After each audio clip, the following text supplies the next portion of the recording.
mondo mi watieke kaka ja Kenya. Ang'eyo ni ok inyal iwacho ni kik ing'i ng'ato ting'ad ne bura kapok ineno tich mare. Waneno jakom Erastus Ethekon mana kitieko bende ineno ko winjore gi tayo kata ting'o wiliech ma en yiero ma pacho kadwa ni ing'ade matin nikech sa orumo.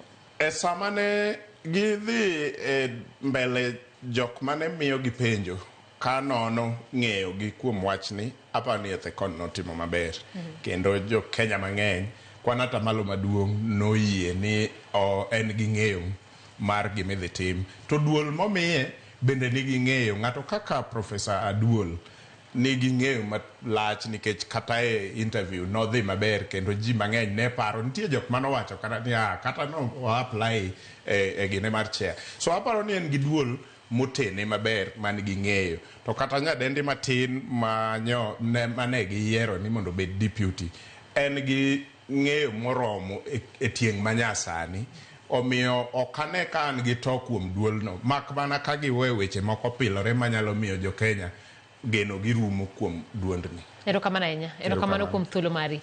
Ramogi mane thuolo